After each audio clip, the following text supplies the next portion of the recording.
Hi ಎಲ್ರಿಗೂ ನಮಸ್ಕಾರ.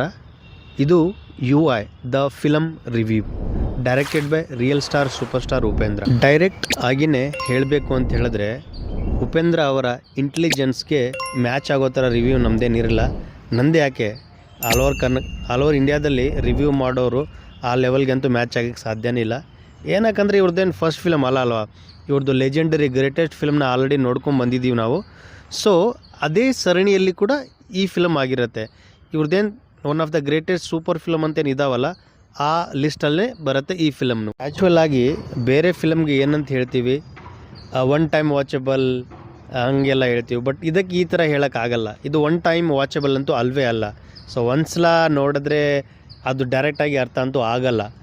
ಹೆಂಗೆ ಅಂತ ಹೇಳಿದ್ರೆ ಲೈಕ್ ಅರೌಂಡು 2.5 ಗಂಟೆ ಫಿಲಮು ಎಷ್ಟು ಫಾಸ್ಟಾಗಿ ಹೋಗ್ತಾಯಿದ್ರೆ, ನಾವು ಈ ಹಳೆ ಕಾಲದಲ್ಲಿ ಸಿ ಡಿ ಪ್ಲೇಯರ್ಸ್ ಎಲ್ಲ ಇದು ಇರ್ತಿದ್ವಲ್ಲ, 2x 3x ಹಾಕಿಬಿಟ್ಟು ತುಂಬ ಸ್ಪೀಡಾಗಿ ಓಡಿಸ್ತಿದ್ವಲ್ಲ. ಈ ಒಂದು ಯೂಟ್ಯೂಬಲ್ಲಿ ಕೂಡ ಇರುತ್ತಲ್ಲ, ತುಂಬ ಸ್ಪೀಡಾಗಿ ಟೈಮ್ ಇಲ್ಲ ನಮಗೆ, ತುಂಬ ಸ್ಪೀಡಾಗಿ ನೋಡಿಬಿಡೋಣ ಅನ್ನೋ ಥರ ಅನಿಸ್ತಾ ಇರುತ್ತೆ. ಎಷ್ಟು ಫಾಸ್ಟಾಗಿ ಹೋಗ್ತಿರುತ್ತೆ ಅಂತ ಹೇಳಿದ್ರೆ ನನಗಂತೂ ಲಿಟ್ರಲಿ 1 ಸೆಕೆಂಡ್ ಆ ಕಡೆ ಈ ಕಡೆ ನೋಡಿಬಿಟ್ರೆ ಯಾವುದೋ ಒಂದು ಸೀನ್ ಮಿಸ್ ಆಗಿಬಿಡುತ್ತೇನಪ್ಪ ಅನ್ನೋ ಥರ ಫೀಲ್ ಆಗ್ತಾಯಿತ್ತು. ಸೊ ಅಷ್ಟೊಂದು ಫಾಸ್ಟಾಗಿ ಹೋಗಿಬಿಡುತ್ತೆ ಫಿಲಮು. ಅದರ ಸಲುವಾಗಿ ಹೇಳಿದೆ ಒನ್ ಟೈಮ್ ವಾಚಬಲ್ ಅಂತೂ ಅಲ್ಲ. ಸೊ ಡೈರೆಕ್ಟಾಗಿ ಉಪೇಂದ್ರ ಅವರೇ ವಾರ್ನರ್ ಆಗಿಬಿಡುತ್ತಾರೆ. ಏನಂತ, if you are intelligent get out of the theatre right now ಅಂತ. ಸೊ ಈ ಥರ ಅವ್ರ ತಲೆಗೆ ಹುಳ ಬಿಟ್ಟಿದ್ದಾರೆ. ಆಲ್ಮೋಸ್ಟ್ 0% ಸ್ಪಾಯ್ಲರ್ ಇರಲಿ ಅಂತಲೇ ಅಂದ್ಕೊತೀನಿ ಥ್ರೂ ಔಟ್ ದ ರಿವ್ಯೂ. ಈ ಫಿಲಮ್ದು ಒನ್ ಲೈನ್ ಸ್ಟೋರಿ ಅಂತ ಹೇಳಬೇಕು ಅಂತ ಹೇಳಿದ್ರೆ ಡೈರೆಕ್ಟಾಗಿ ನಿಮಗೆ ಒನ್ ಲೈನ್ ಸ್ಟೋರಿ ಅಂತ ಏನು ಸಿಗಲ್ಲ. ಓವರಾಲಾಗಿ ಕನ್ಕ್ಲೂಷನ್ ಏನಂತ ಹೇಳಿದ್ರೆ, ಅಂದರೆ ನಮ್ಮ ಸೊಸೈಟಿಯಲ್ಲಿ ದಿನನಿತ್ಯದಲ್ಲಿ ಏನು ನಡೀತಾ ಇದೆ ಅದನ್ನೇ ಅವ್ರು ನಮ್ಮ ಕಣ್ಮುಂದೇನೆ ಅದನ್ನು ತೋರಿಸಿದ್ದಾರೆ. ಪ್ರಕೃತಿನ ಹಾಳು ಮಾಡೋದಾಗಲಿ, ರಾಜಕಾರಣಿಗಳು ನಮ್ಮನ್ನು ಹೆಂಗೆ ಲೂಟಿ ಮಾಡ್ತಿದ್ದಾರೆ, ಜಾತಿ ಭಾಷೆ ಧರ್ಮ ಆಧಾರದಲ್ಲಿ ನಾವು ಹೆಂಗೆಲ್ಲ ಹೊಡೆದಾಡ್ತಿದ್ದೀವಿ, ಹೆಂಗೆಲ್ಲ ಸಾಯ್ತಿದ್ದೀವಿ. ಸೊ ಇದೇ ಥರ ಮುಂದುವರಿತಾ ಇದ್ದರೆ ನಮ್ಮದು ಈ ಮುಂದೊಂದು ದಿನ ಗತಿ ಏನಾಗತ್ತೆ ಅನ್ನೋದನ್ನು ಅವ್ರು ನಮ್ಮ ಕಣ್ಮುಂದೇನೆ ಡೈರೆಕ್ಟಾಗಿ ತೋರಿಸಿದ್ದಾರೆ. ನಾನು ಎಲ್ಲರಿಗೂ ಪರ್ಸ್ನಲಾಗಿ ಹೇಳೋದು ಏನಂತ ಹೇಳಿದ್ರೆ, ನೀವು ನಾರ್ಮಲಾಗಿ ಹೋಗಿ ಗುರು ಫಿಲ್ಮ್ ನೋಡಲಿಕ್ಕೆ, ಸರಿನಾ? ಲೈಕ್ ಉಪೇಂದ್ರ ಫಿಲಮ್ ಐತೆ, ಸಮಥಿಂಗ್ ಏನೋ ದೊಡ್ಡದಾಗಿ ನೋಡೋಕ್ಕೆ ಸಿಕ್ಬಿಡತ್ತೆ, ಏನೋ ಮ್ಯಾಜಿಕ್ ನೋಡಿಬಿಡ್ತೀನಿ. ಅಂದರೆ ಇಷ್ಟೊಂದು ಫಿಲಮ್ ಉಪೇಂದ್ರ ಫಿಲಮ್ ನೋಡಿದ್ದೀನಿ, ಇದು ಈ 7-8 ಫಿಲಮ್ಗಿಂತ ಈ ಫಿಲಮ್ ತುಂಬ ಸಪ್ರೇಟಾಗಿ ಸ್ಟ್ಯಾಂಡ್ಔಟ್ ಆಗುತ್ತೆ. ಸಮಥಿಂಗ್ ಏನೋ ಇದೆ ಅಂತ ನೀವು ಎಷ್ಟು ದೊಡ್ಡ ಎಕ್ಸ್ಪೆಕ್ಟೇಷನ್ ಇಟ್ಕೊಂಡು ಹೋಗ್ತಿರಲ್ಲ, ಆ ಥರ ಇಟ್ಕೊಂಡು ಹೋಗಿಬಿಡಿ.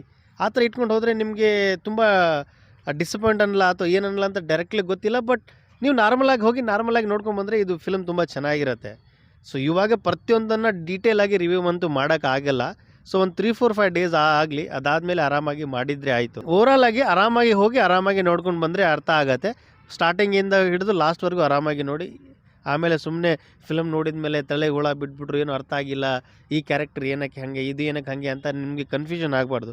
ಅದಕ್ಕೆ ನಾರ್ಮಲಾಗಿ ಕೂತ್ಕೊಂಡು ನಾರ್ಮಲಾಗಿ ನೋಡಿ, ಎಕ್ಸೈಟ್ಮೆಂಟಿಂದ ನೋಡೋಕೆ ಹೋಗ್ಬಿಡಿ, ಆರಾಮಾಗಿ ನೋಡಿ ಅಂತ ಹೇಳಿ. ಸ್ಟಾರ್ಟಿಂಗಲ್ಲಿನೇ ಹೇಳ್ದಂಗೆ ಉಪೇಂದ್ರ ಅವರ ಹಳೆ ಫಿಲಮ್ಗಳು, ಅಂದರೆ ಇಲ್ಲಿವರೆಗೆ ಅವ್ರು ಎಷ್ಟು ಫಿಲಮ್ ಡೈರೆಕ್ಟ್ ಮಾಡಿದ್ದಾರೆ ಅದೇ ಥರ ಇರುತ್ತೆ ಈ ಫಿಲಮ್ನೂ. ಅಂದರೆ ಸಡನ್ನಾಗಿ ನಮಗೆ ಅರ್ಥನೇ ಆಗಲ್ಲ.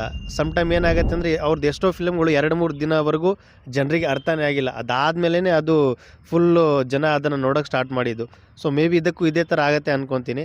ಸಮಥಿಂಗ್ ಏನೋ ಡಿಫ್ರೆಂಟಾಗಿ ಮಾಡಿದ್ದಾರೆ ಅವರು, ಆರಾಮಾಗಿ ತುಂಬ ಡಿಫ್ರೆಂಟಾಗಿಯೇ ಇದೆ. ಅಂದರೆ ಇವಾಗೆಲ್ಲ ನಾರ್ಮಲಾಗಿ ಏನು ಫಿಲಮ್ ಬರ್ತಿದ್ದಾವಲ್ಲ ಆ ಥರ ಅಂತೂ ಇಲ್ಲವೇ ಇಲ್ಲ, ಡಿಫ್ರೆಂಟ್ ಆಗಿದೆ. ಫಿಲಮಲ್ಲಿನೇ ಡೈರೆಕ್ಟಾಗಿ ಉಪೇಂದ್ರನೇ ಹೇಳ್ತಾರೆ ಏನಂತ, ನಾನು ಬೇರೆ ಫಿಲಮ್ ಹೀರೋ ಅಥವಾ ಡೈರೆಕ್ಟರ್ ಥರ ಅಲ್ಲ, ನನ್ನದೇ ಆದಂಥ ವೇ ಇದೆ, ನಾನು ಅದೇ ಥರ ಮಾಡೋದು.